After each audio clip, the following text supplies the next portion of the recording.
Bismillahirrahmanirrahim. Assalamualaikum warahmatullahi wabarakatuh. Innal hamdalillah nahmaduhu wa nasta'inuhu wa nastaghfiruh wa na'udzu billahi min shururi anfusina wa min sayyiati a'malina. Man yahdihillahu fala mudilla lahu wa man yudlil fala hadiyalah. Asyhadu an la ilaha illallah wa la syarika lah wa asyhadu anna Muhammadan abduhu wa rasuluhu la nabiyya ba'dah. Salam dan salam semoga senantiasa tercurahkan kepada Nabi Muhammad sallallahu alaihi wasallam beserta para keluarga, para sahabat dan orang-orang yang istiqomah berjalan di bawah naungan sunnah beliau hingga hari kiamat kelak. Para pemirsa Ahsan TV, senang sekali kita ketemu lagi dalam pertemuan pada pagi hari ini dalam kajian Islam ilmiah kita bersama al-Ustadz kita, guru kita, yaitu Ustadz Ahmad Zainuddin LC hafizahullahu ta'ala, dalam pembahasan kitab Manhaj Imam Syafi'i, Manhaj Imam Syafi'i dalam Akidah. Dan buku ini ditulis oleh Dr. Muhammad bin Abdul Wahab Al-Aqil. Tapi sebelum kita memulai pembahasan kita pada pagi hari ini, kembali lagi kami mengingatkan kepada para pemirsa Ahsan TV, bagi yang ingin berinteraksi secara langsung bisa melalui nomor 0811 900 7912, ataupun bagi para pemirsa yang ingin bertanya melalui pesan singkat atau WhatsApp bisa melayangkan pertanyaannya di nomor 0811 900 7913. Dan kami harapkan pertanyaan-pertanyaan Anda bisa disesuaikan dengan pembahasan kita pada pagi hari ini. Dan insya Allah juga pertanyaan Anda akan kami bacakan setelah Ustadz menuntaskan pembahasan pada pagi hari ini. Tapi tanpa memperpanjang waktu lagi, kita sapa terlebih dahulu Ustadz kita. Assalamualaikum warahmatullahi wabarakatuh, Ustadz. Waalaikumsalam warahmatullahi wabarakatuh. Bagaimana kabar Ustadz dan keluarga Ustadz? Alhamdulillah baik. Semoga seluruh para pemirsa Ahsan TV dan kaum muslimin juga selalu dalam keadaan sehat walafiat. Allahumma amin. Taib, jazakallahu khair Ustadz. Taib Ustadz, mudah-mudahan Allah mempermudah pertemuan kita pada kali ini Ustadz. Taib. Kami persilakan Ustadz untuk memulai pembahasan pada pagi hari ini. Falyatafadhal mashkuran. Bismillahirrahmanirrahim. Innal hamdalillah nahmaduhu wa nasta'inuhu wa nastaghfiruh wa na'udzu billahi min shururi anfusina wa sayyiati a'malina. Man yahdihillahu fala mudilla lahu wa man yudlil fala hadiyalah. Asyhadu an la ilaha illallah wahdahu la syarika lahu wa asyhadu anna Muhammadan abduhu wa rasuluh. Ya ayyuhalladzina amanu taqullaha haqqa tuqatih wa la tamutunna illa wa antum muslimun. Ya ayyuhan nasu taqu rabbakumul ladzi khalaqakum min nafsin wahidah wa khalaqa minha zawjaha wa batha minhuma rijalan katsiran wa nisaa'a wattaqullaha alladzi tasaaluna bihi wal arham innallaha kana 'alaikum raqiba. Ya ayyuhalladzina amanu taqullaha wa qulu qawlan sadida yuslih lakum a'malakum wa yaghfir lakum dhunubakum wa man yuti'illaha wa rasulahu faqad faza fawzan 'azima. Amma ba'd, fa inna asdaqal hadits kitabullah wa ahsanul hadi hadi Muhammadin sallallahu alaihi wa ala alihi wasallam wa syarrul umuri muhdatsatuha wa kullu muhdatsatin bid'ah wa kullu bid'atin dhalalah wa kullu dhalalatin finnar. Alhamdulillah, kita bersyukur pada Allah Subhanahu wa taala pada hari ini, hari Selasa pagi 8 Al-Muharram 1443 Hijriah, kita dimudahkan oleh Allah Subhanahu wa taala untuk duduk bersama mengkaji kembali kitab Manhajul Imam Asy-Syafi'i fi Itsbatil Aqidah. Manhaj Imam Asy-Syafi'i dalam penetapan akidah yang ditulis oleh Fadilatul Syekh Dr. Muhammad bin Abdul Wahab Al-Aqil hafizahullahu ta'ala. Salawat dan salam semoga selalu Allah berikan kepada Nabi kita Muhammad sallallahu alaihi wa ala alihi wasallam, pada keluarga beliau, para sahabat, serta orang-orang yang mengikuti beliau sampai hari kiamat kelak. Dengan nama-nama Allah yang husna dan sifat-sifatnya yang mulia, kita berdoa, Allahumma inna na'udzubika min ilmin la yanfa' wa min qalbin la yakhsha' wa min nafsin la tashba' wa min du'ain la yusma'. Allahumma amin. Ahibatil muslimun afanillah wa iyyakum, kaum muslimin yang saya cintai karena Allah, semoga Allah Subhanahu wa taala selalu memberikan afiat kepada kita di dunia dan di akhirat. Kita masih di dalam al-babul awal, bab yang pertama, dan masih membicarakan al-faslu tsani, pasal yang kedua, usulus syafi'i fi itsbatil aqidah. Pokok-pokok ajaran Imam Asy-Syafi'i rahimahullah di dalam penetapan akidah. Dan kita sudah membahas tentang beberapa pokok yang diajarkan oleh Imam Asy-Syafi'i rahimahullahu ta'ala, yaitu beliau menyebutkan tentang beberapa kaedah. Yang pertama adalah kaedah tahkimul kitabi was sunnah, yaitu berhukum kepada Al-Quran dan sunnah, ataupun beriltizam kepada Al-Quran dan sunnah. Sekali lagi saya ulangi, kita masih di dalam bab yang pertama, yaitu pasal yang kedua dan pembahasan yang ketiga. Pembahasan yang ketiga adalah usulus syafi'i fi isbatil aqidah, yaitu pokok-pokok ajaran Imam Asy-Syafi'i rahimahullah di dalam penetapan akidah. Dan pokok-pokok ajaran beliau yang sudah kita pelajari, yang pertama adalah al-iltizamu bil kitabi was sunnah, berpegang teguh kepada Al-Quran dan sunnah Nabi Muhammad sallallahu alaihi wa ala alihi wasallam. Kemudian pokok ajaran yang kedua adalah khabarul ahad wa makanatuhu indal Imam Syafi'i rahimahullahu taala, yaitu kabar ahad dan kedudukannya menurut Imam Asy-Syafi'i rahimahullahu taala. Dan kita sudah sampai kepada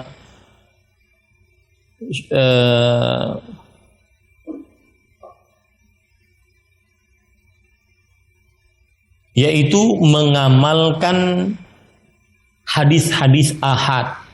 Di dalam pokok ajaran yang kedua ini, bahwa Imam Asy-Syafi'i rahimahullahu taala beliau mengamalkan hadis-hadis ahad, ya, mengamalkan hadis-hadis ahad. Taib, ahibati hafizakumullahu taala,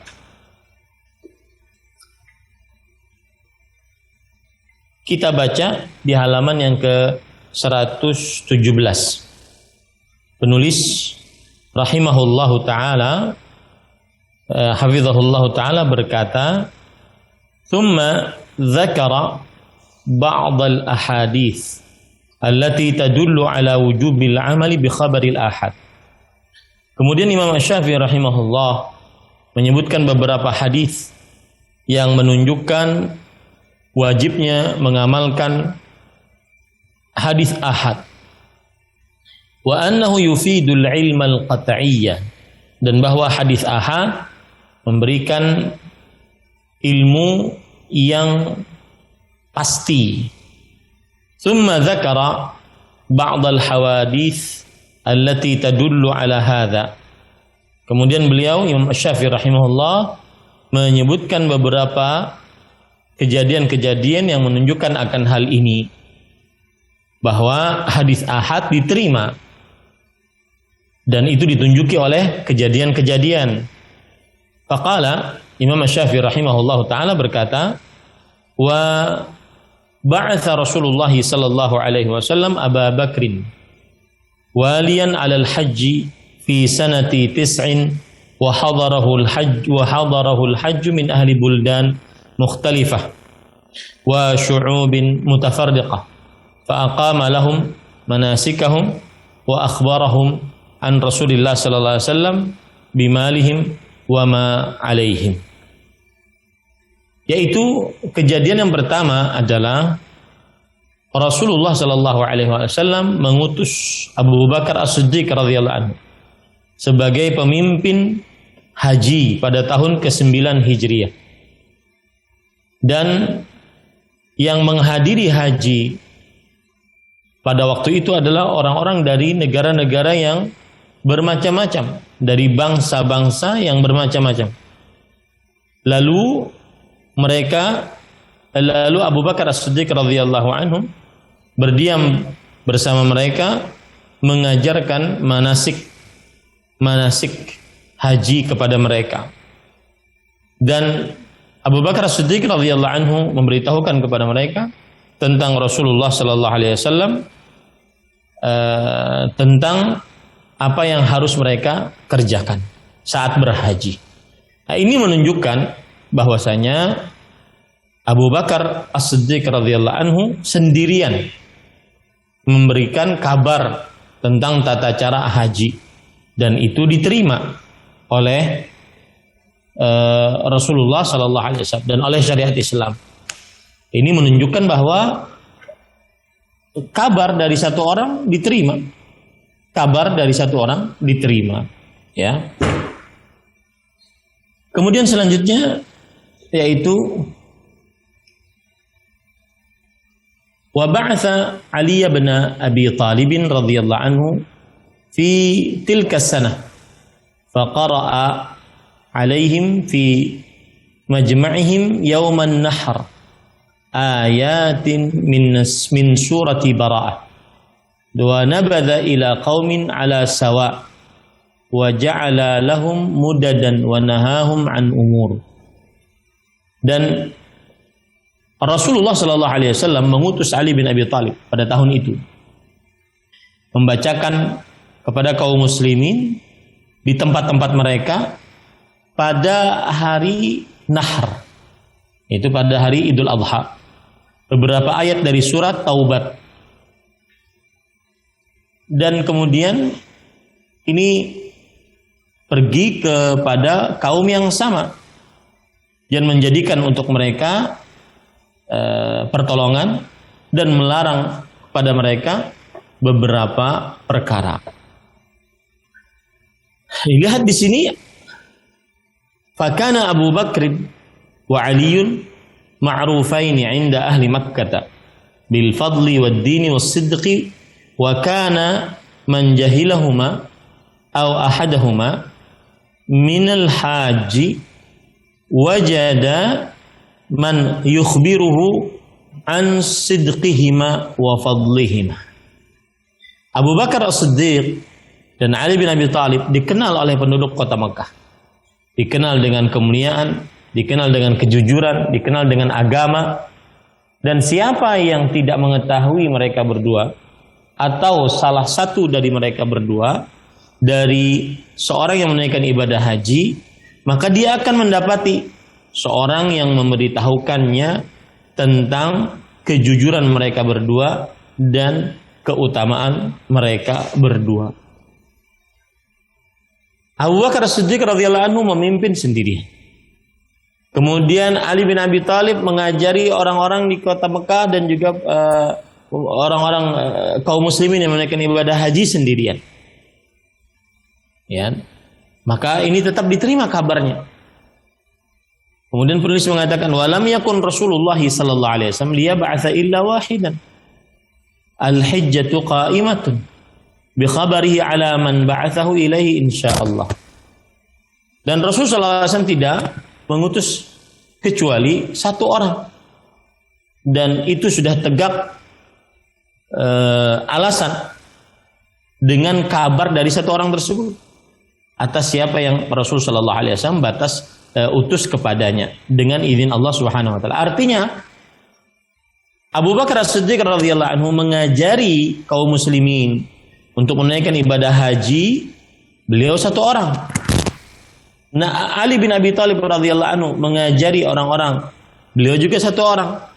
Ini menunjukkan bahwasanya tetap saja meskipun yang mengajari satu orang, maka tetap diterima ajarannya.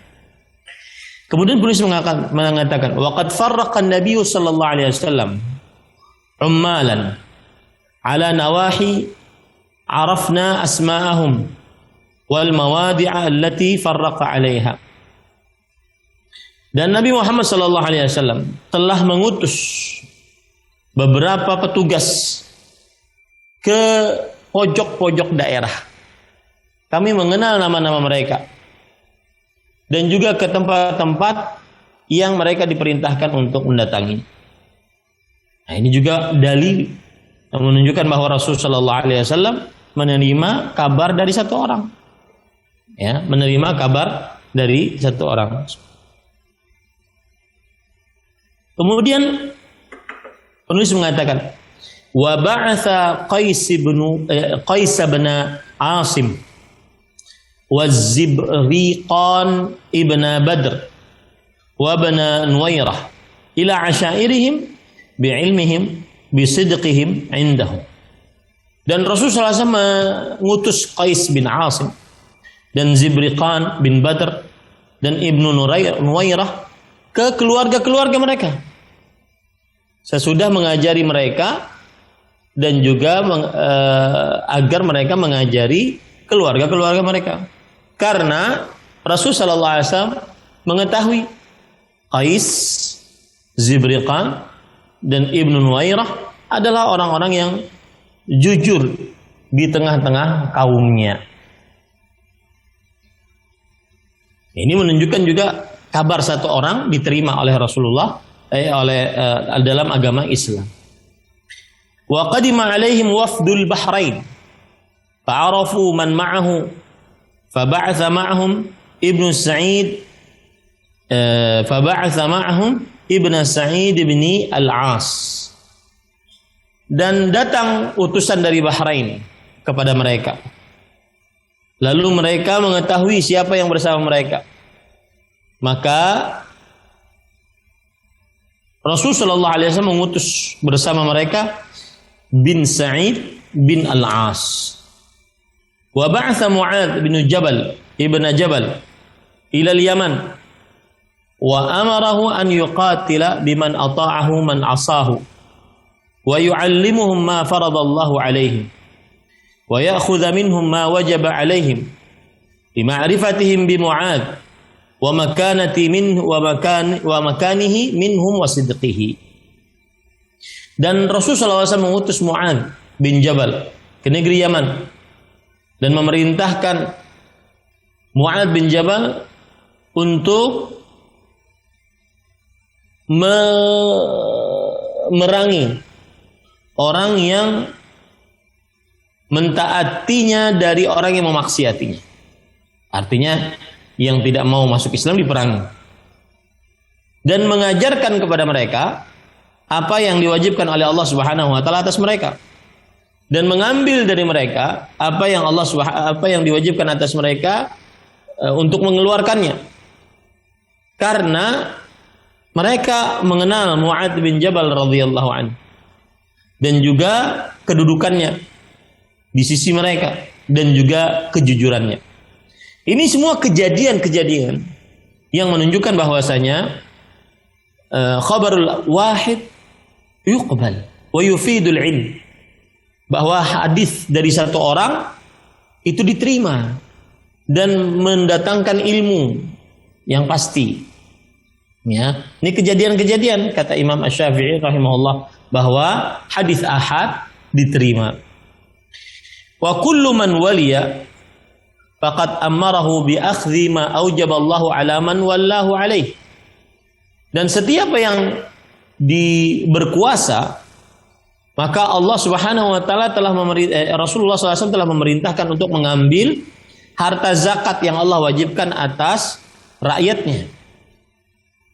Walam yakun li ahadin 'indana fi ahadin mimman qadima alaihi min ahli sidqi an yaqula anta wahid wa laysa laka an ta'khudha minna ma lam nasma' Rasulullah SAW yadhkurun annahu alaina. Dan tidak ada terdengar seorang pun dari mereka yang datang, ya, ketika ada yang datang dari orang-orang yang jujur untuk mengatakan kamu ini cuma satu orang dan kamu tidak berhak untuk mengambil dari kami selama kami belum mendapatkan berita tersebut dari Rasulullah SAW yang mengabarkan bahwasanya kami wajib mengeluarkan zakat. Tidak, tetap saja mereka menerima kabar tersebut meskipun yang datang cuma satu orang, Mu'adz bin Jabal radhiyallahu anhu. Kemudian penulis mengatakan, wa minal ma'lumi anna a'zama ma ba'atha bihi an-nabiy sallallahu alaihi wasallam rusulahu huwa at-tauhid. Kama sarraha bihi fi hadits Mu'adz radhiyallahu anhu. Dan sudah diketahui bersama bahwasanya hal yang paling terbesar yang Rasul sallallahu alaihi wasallam mengutus para utusannya adalah untuk mengajari tauhid sebagaimana yang sudah dijelaskan dengan tegas dalam hadis Mu'adz radhiyallahu anhu. Artinya Mu'adz bin Jabal radhiyallahu anhu, beliau diutus ke negeri Yaman untuk mengajari tauhid, 2 kalimat syahadat, dan beliau sendirian. Dan ajaran tauhid ajaran yang paling agung dalam agama Islam, dan ajaran dari orang yang sendirian diterima oleh para sahabat Nabi radhiyallahu anhum yang ada di daerah Yaman. Ini menunjukkan bahwasanya kabar satu orang diterima. Nah, kemudian penulis mengatakan qala wa ba'atha umara'a as-saraya wa kullahum hakimun fima ba'athahu fihi lianna alaihim an yad'uwa man lam tablughu ad-da'wah wa yuqatilu man halla qitaluhu. Artinya, dan Rasul sallallahu alaihi wasallam mengutus para pemimpin pasukan perang Sariyah. Sariyah itu adalah pemimpin pasukan perang yang tidak diikuti oleh Rasulullah sallallahu alaihi wasallam.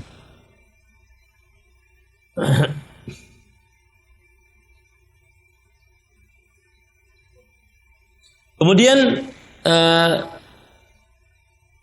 dan setiap dari pemimpin tersebut adalah hakim, pemutus keputusan di dalam apa saja yang dibawa atau diberikan oleh Rasul sallallahu alaihi wasallam.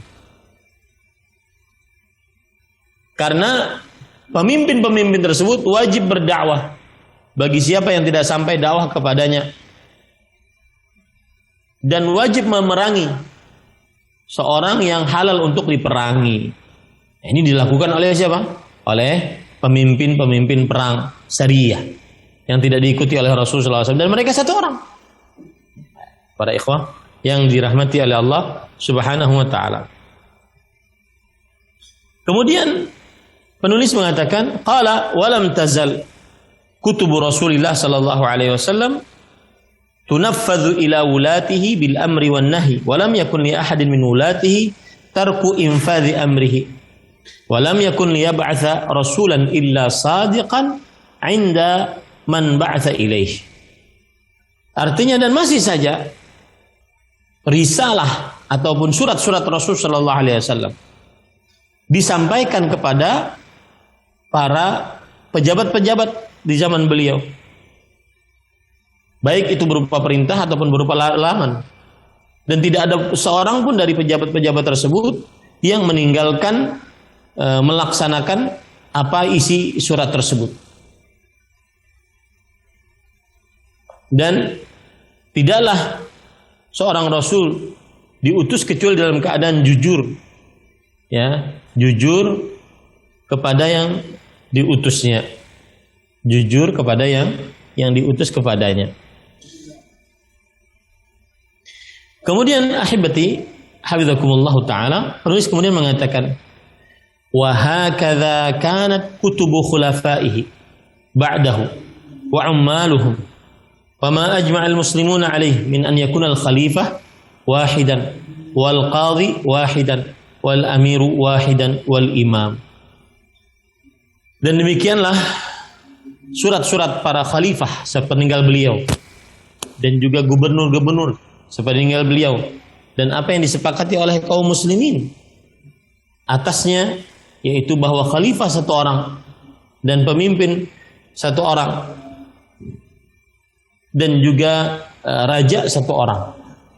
Fastakhlafu Abu Bakrin, thumma istakhlafa Abu Bakrin Umar, thumma Umaru ahla Syam liyakhtaru wahidan fakhtara Abdurrahman Abu Abdurrahman Utsman bin Affan.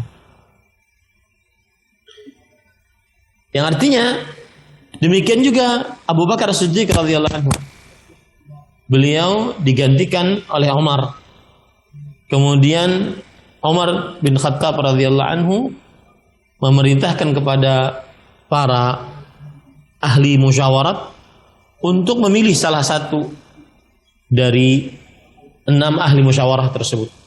Maka dipilihlah oleh Abdurrahman bin Auf, yaitu Rasulullah sallallahu alaihi wasallam.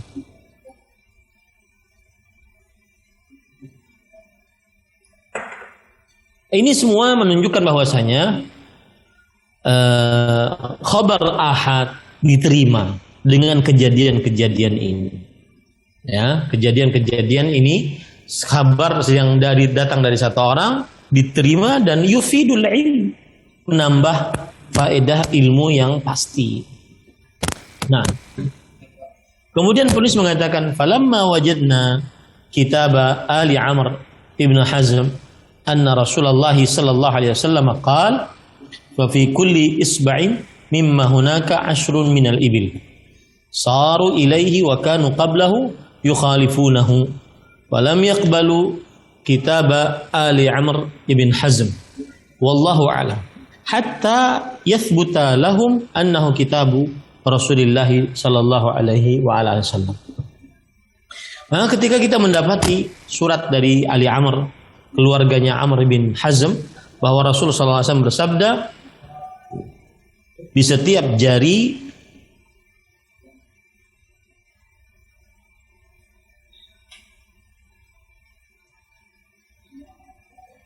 ada 10 onta. Maka akhirnya mereka saru ilaih wa kanu qablahu yukhalifunahu. Mereka menuju kepadanya dan sebelumnya mereka menolaknya dan tidak mau menerima surat dari keluarga Amr bin Hazm. Wallahu a'lam. Sampai mereka menerima bahwasanya itu adalah surat dari Rasulullah sallallahu alaihi wa alihi wasallam. Wa fil hadithi dalalatan. Dan di dalam hadis ini ada 2 penunjukan. Ahaduhuma qabulul khabar, yaitu diterimanya kabar. Wal akharu an yuqbalal khabaru fil waqti alladhi yathbutu fihi. Fa in lam yamdi amalul a'immah bimithli khabari alladhi qubilu.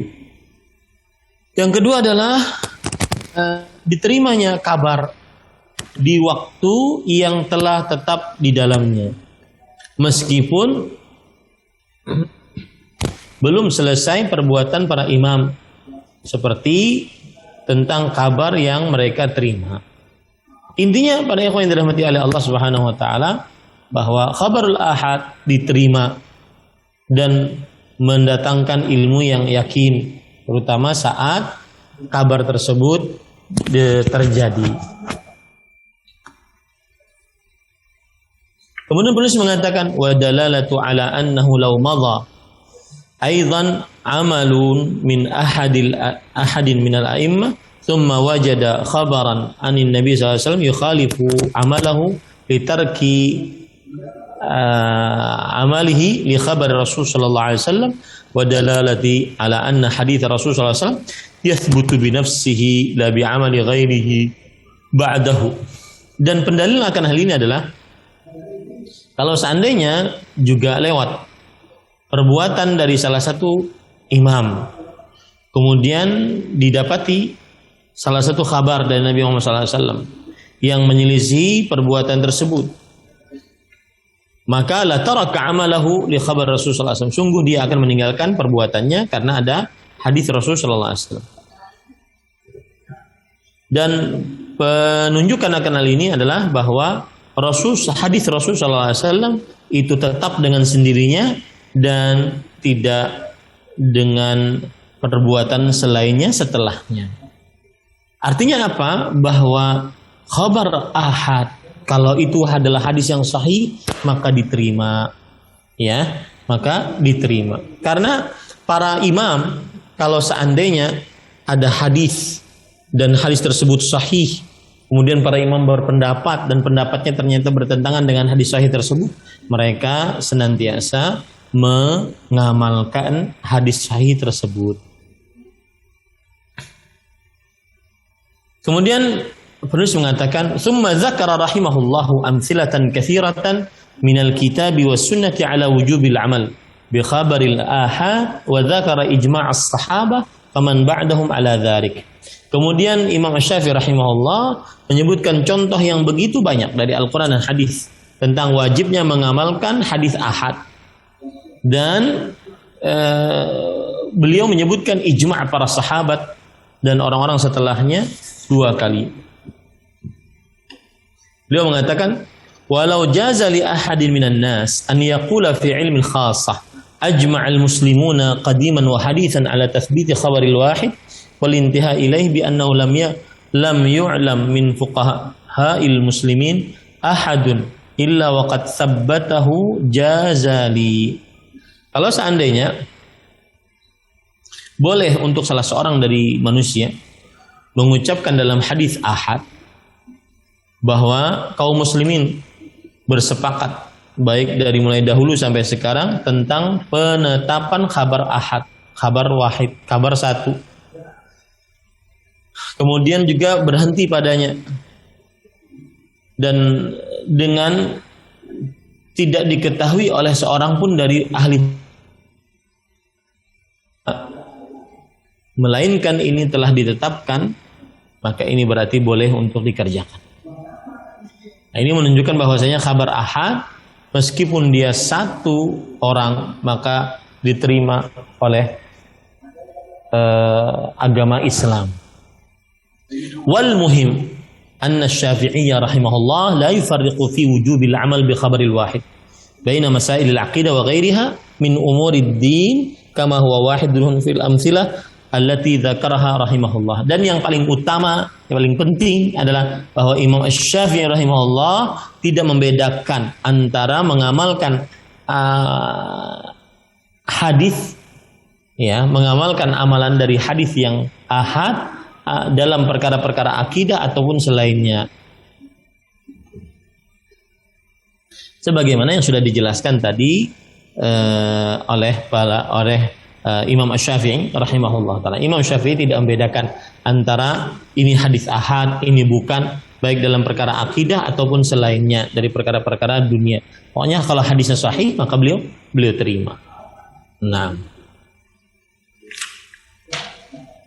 kemudian penulis mengatakan hukmu man radda khabaral ahad. Hukum siapa yang menolak hadis ahad. Apa hukumnya?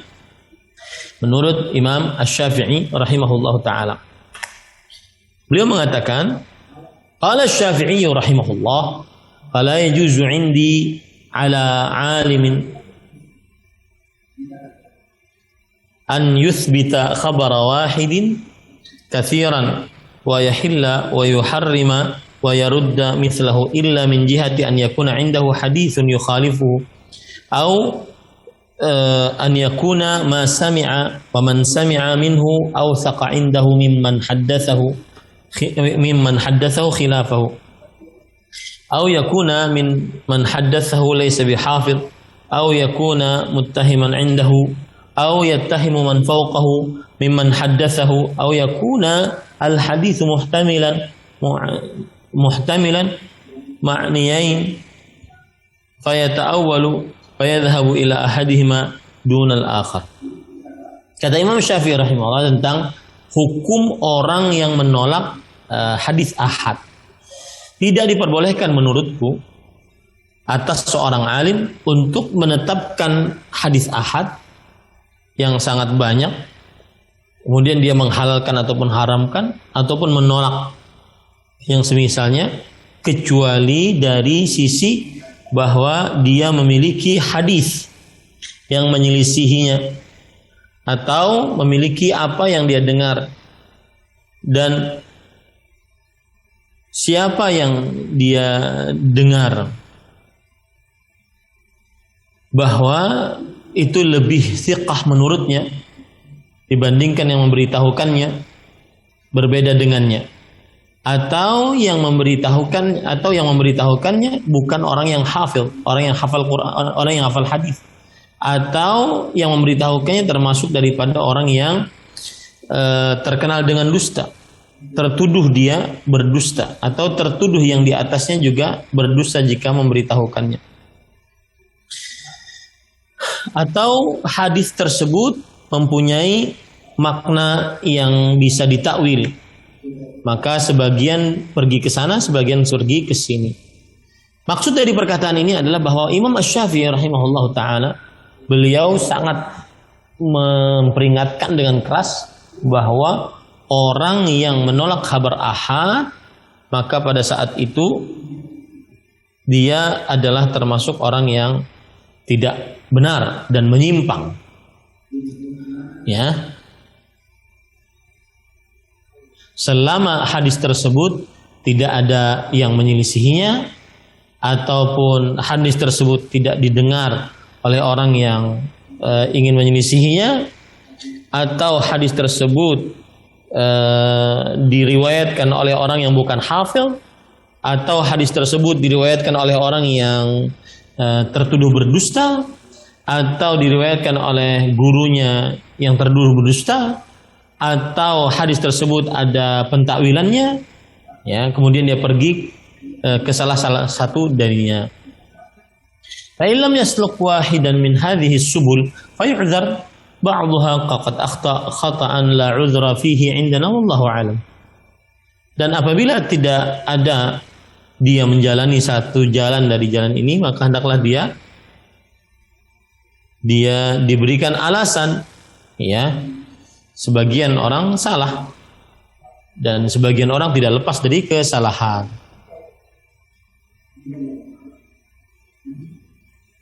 Dan kesalahannya tersebut dimaafkan. Kesalahannya tersebut dimaafkan. Intinya, pada ikhwan yang dirahmati oleh Allah Subhanahu wa taala, siapa yang tidak menjalani jalan ini, yaitu menerima hadis ahad, kemudian dia benar-benar tidak mau menerima, bukan karena ada alasan-alasan yang disebutkan tadi, ya, yang dengan alasan tersebut dia kemudian diberikan uzur, ya. Kalau tidak punya alasan dan dia tetap tidak menerima hadis ahad, maka pada saat itu tidak ada uzur, ya, bagi mereka ini.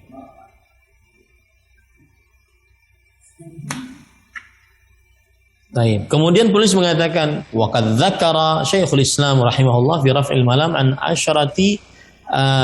asharata asbabin li mukhalafatil ulama li haditsin Nabi sallallahu alaihi wasallam ya'dzuruna insyaallah bi wahidin minha. Dan Imam Syekhul Islam Taimiyah rahimahullah dalam kitab beliau Raf'ul Malam an Aimatil A'lam, beliau menyebutkan 10 sebab kenapa para ulama menyelisih hadis Rasul sallallahu alaihi wasallam yang diberikan uzur atasnya. Salah satu dari 10 tersebut apabila ada ulama yang mengerjakannya, ya. Faminha alla yakuna al-haditsu qad balaghahu. Di antaranya adalah hadis tersebut tidak sampai kepadanya. Faminha an yakuna al-haditsu qad balaghahu walakin lam yathbut 'indahu. Hadis tersebut sampai kepadanya tapi menurutnya belum sahih.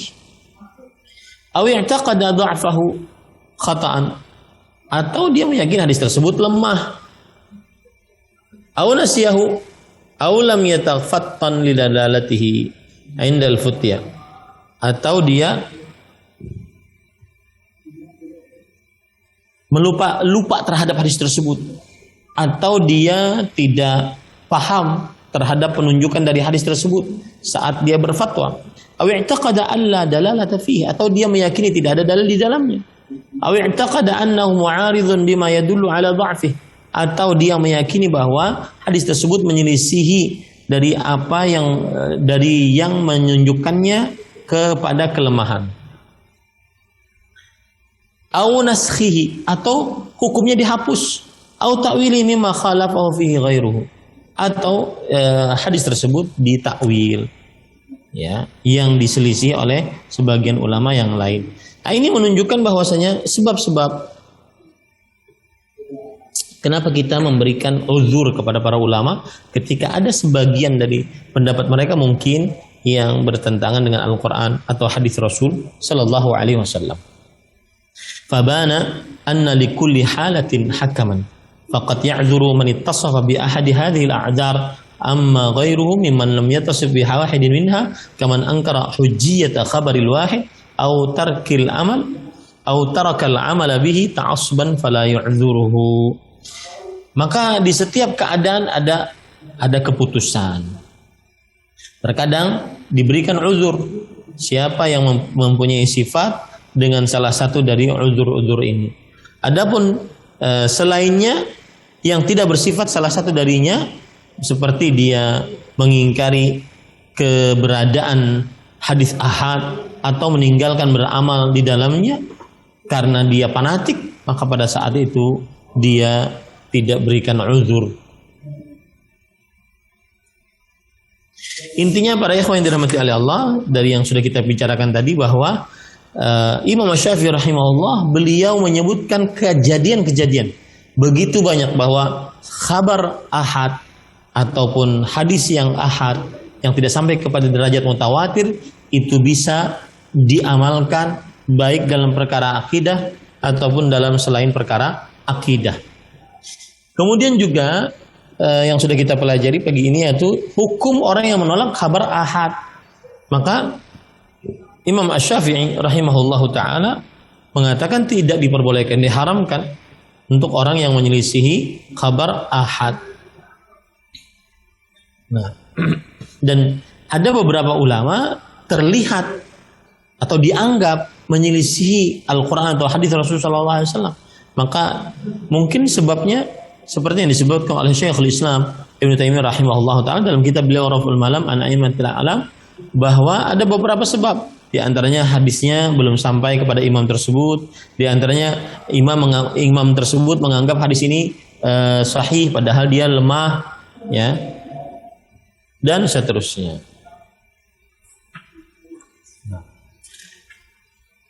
Nah, itu kira-kira para ikhwan yang dirahmati oleh Allah Subhanahu wa taala tentang bagaimana pendapat Imam Asy-Syafi'i rahimahullahu taala dari perkara khabarul ahad, yaitu hadis ahad. Nah, setelah ini kita akan membicarakan tentang mauqiful Imam Asy-Syafi'i rahimahullah min at-taqlid, yang artinya sikap Imam Syafi'i rahimahullah dalam perkara taklid.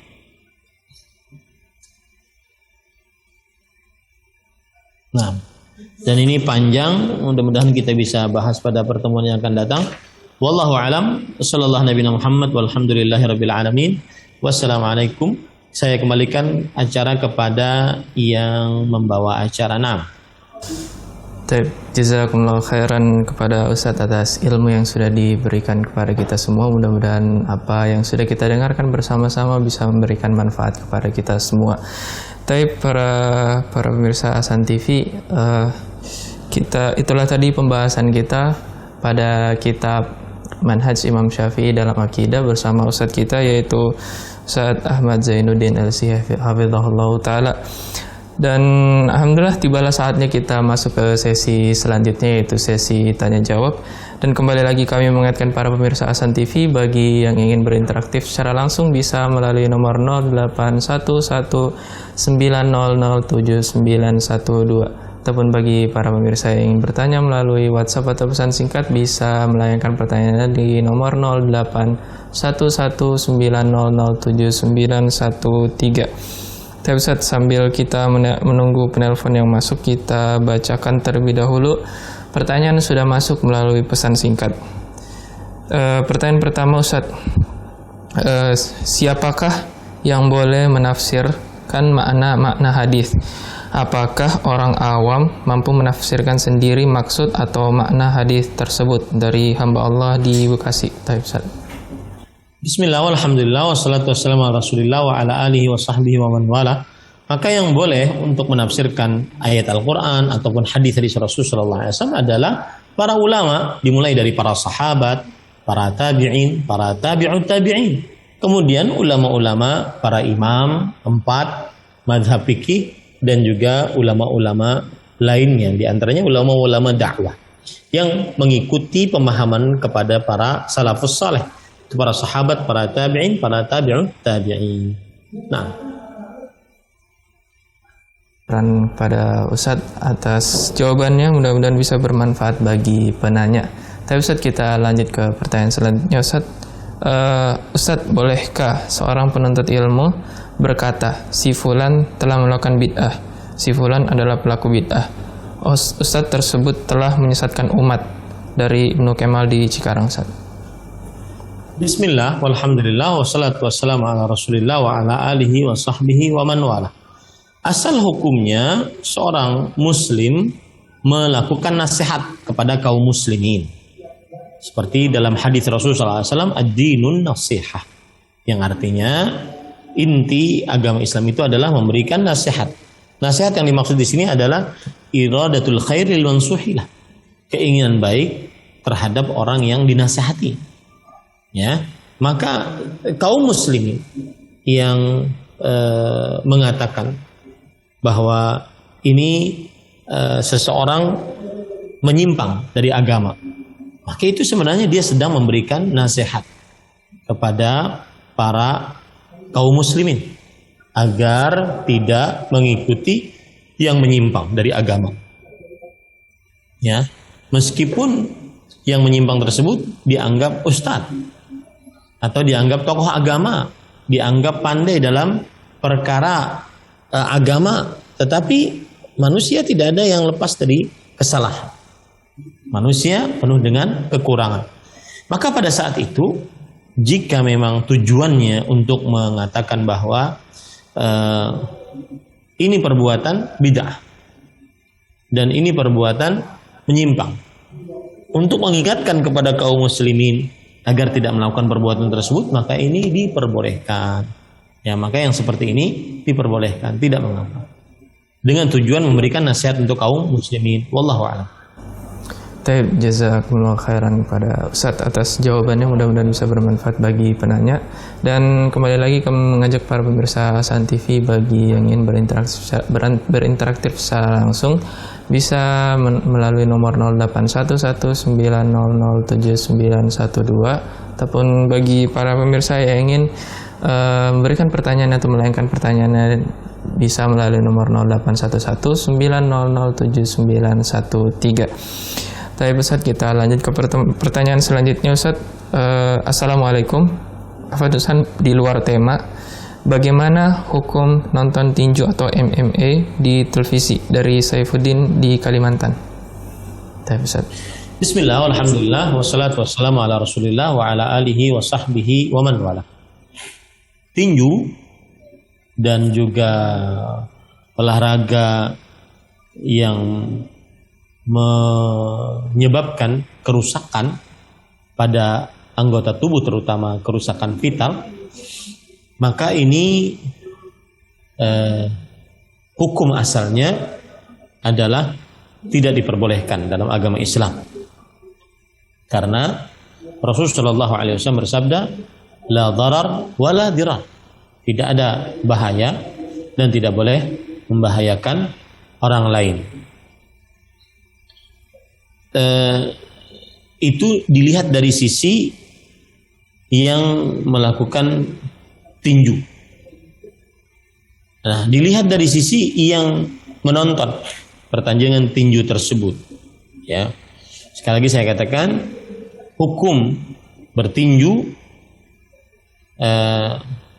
di dalamnya terdapat bahaya yang sangat besar, dan wallahu alam dia hukumnya haram dan terlarang, dan dia menyebabkan keburukan yang banyak, maka tidak diperbolehkan sama sekali karena menyebabkan kepada keburukan.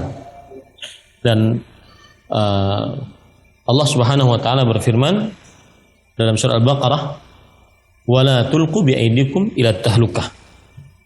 Janganlah kalian menghantarkan diri kalian dengan tangan-tangan kalian kepada kebinasaan. Begitu juga dalam surah An-Nisa ayat 29. Wala taqtulu anfusakum innallaha kana bikum rahima. Janganlah kalian membunuh diri kalian sendiri. Sesungguhnya Allah Subhanahu wa taala Maha Pengasih terhadap kalian. Oleh sebab itulah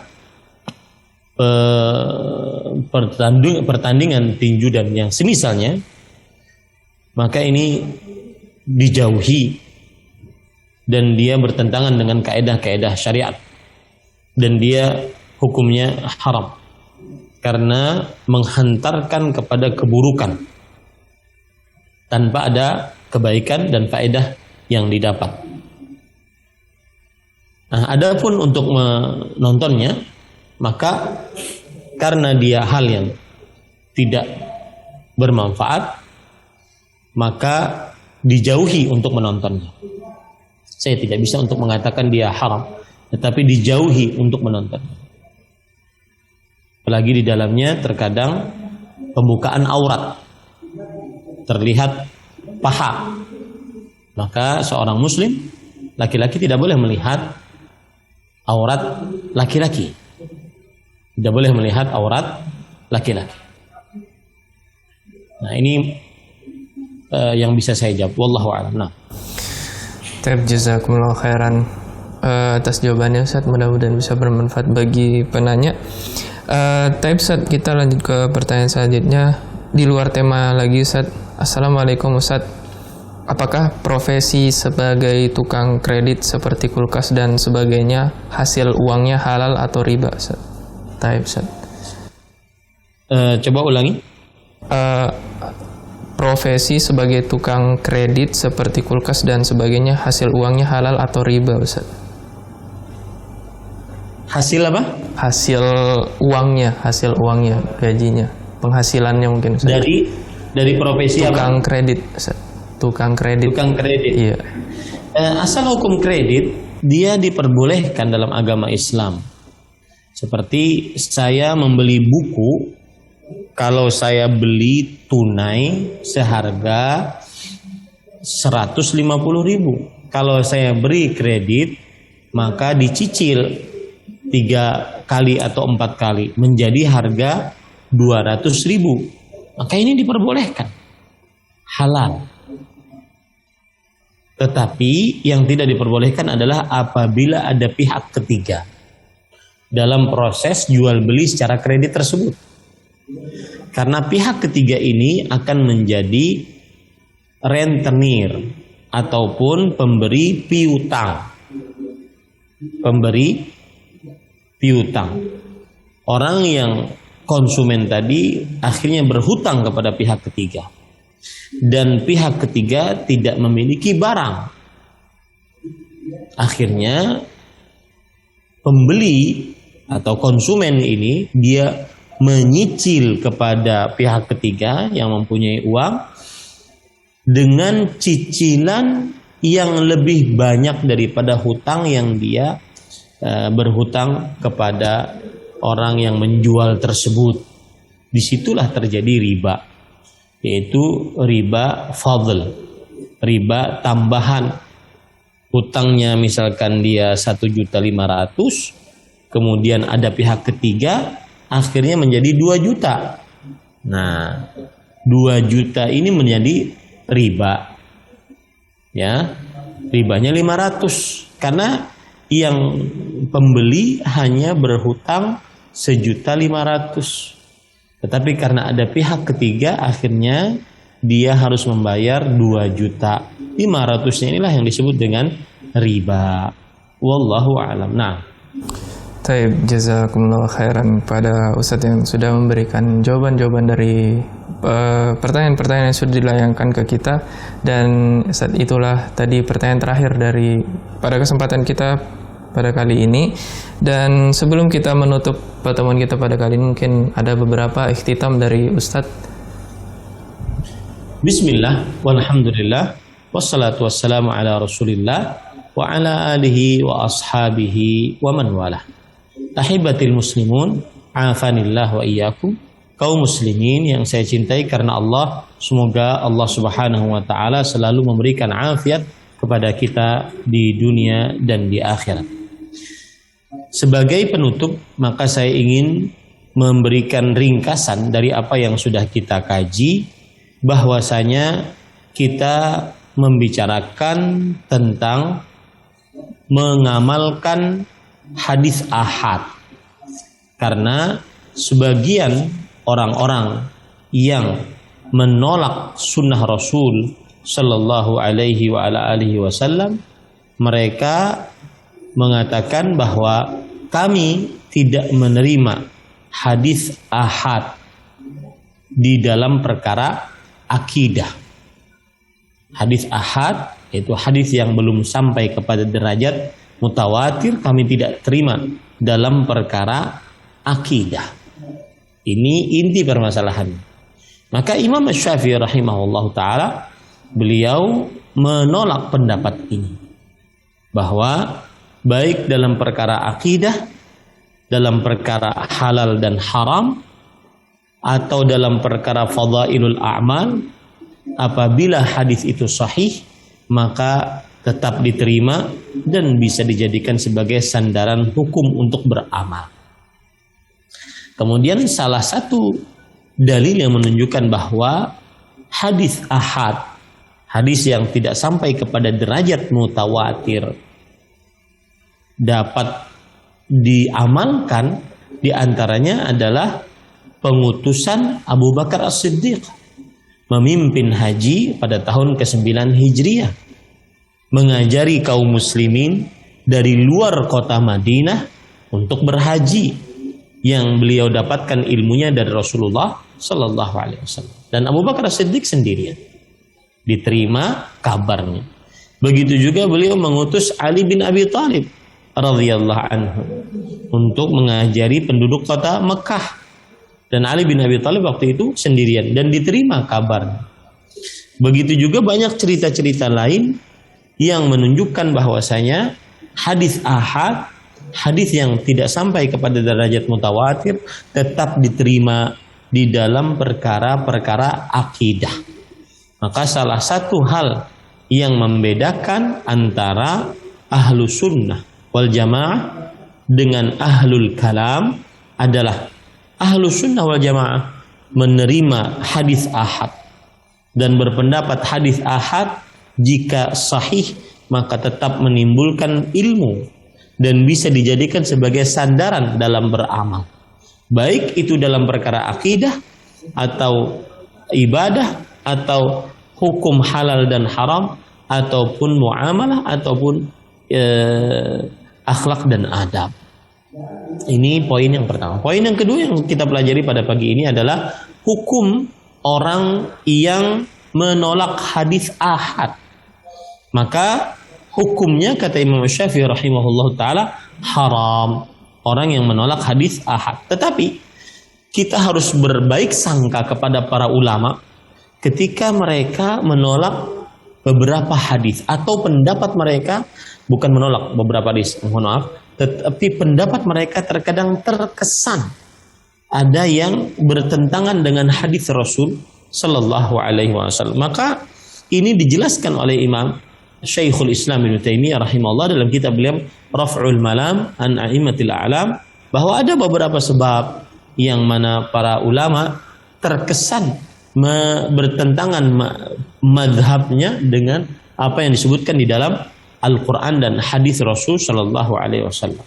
Di antaranya mungkin ulama tersebut belum dapat hadisnya, mungkin juga ulama tersebut sudah dapat hadisnya tapi belum meyakini bahwa hadis itu sahih, atau mungkin dia meyakini bahwa hadis itu lemah dengan anggapan dia, atau dia lupa terhadap hadis tersebut, atau beliau tidak tahu penunjukan dalil dari hadis tersebut terhadap permasalahan tersebut, dan seterusnya. Ya, maka jika ada pendapat ulama yang terkesan bertentangan dengan Al-Quran dan Sunnah, maka kita harus mencari alasan agar bisa membawa perkataan para ulama tersebut pada tempatnya dan tidak merendahkan para ulama rahimahumullahu ta'ala. Nah, itu ringkasan yang kita pelajari, dan sebagaimana sudah saya sebutkan kepada para pemirsa Ahsan TV, kita masih di bab yang pertama dan pasal yang kedua dan pembahasan yang ketiga, yaitu pembahasan tentang pokok-pokok ajaran Imam Asy-Syafi'i dalam penetapan akidah. Pokok yang pertama adalah berpegang teguh kepada Al-Quran dan Sunnah. Ini sudah kita bahas. Pokok yang kedua yaitu berkaitan dengan penerimaan terhadap hadis ahad di dalam dalil-dalil untuk beramal. Dan sudah kita bahas insyaallah ta'ala hal ini. Wallahu alam, sallallahu nabiyana Muhammad, walhamdulillahi rabbil alamin. Kita lanjutkan pada pertemuan yang akan datang. Wallahu alam. Taib, jazakumullah khairan kepada Ustadz atas ikhtitamnya. Dan para pemirsa Ahsan TV, demikianlah pertemuan kita pada kali ini. Dan juga jazakumullah khairan juga kepada para pemirsa Ahsan TV bagi yang sudah menyaksikan program-program Ahsan TV terkhusus pada pagi hari ini. Dan juga bagi para pemirsa yang tidak sempat menyaksikan video full dari acara ini, bisa menyaksikan di media-media sosial seperti YouTube atau Facebook dan lain-lain, tentu saja setelah proses editing dari kru. Dan terakhir, kami selaku kru yang bertugas mohon maaf apabila ada kesalahan selama program ini berlangsung, selama pertemuan ini berlangsung. Dan kita tutup pertemuan kita pada kali ini dengan doa kafaratul majelis. Subhanakallahumma wabihamdik, asyhadu an la ilaha illa anta, astaghfiruka wa atubu ilaik. Assalamualaikum warahmatullahi wabarakatuh.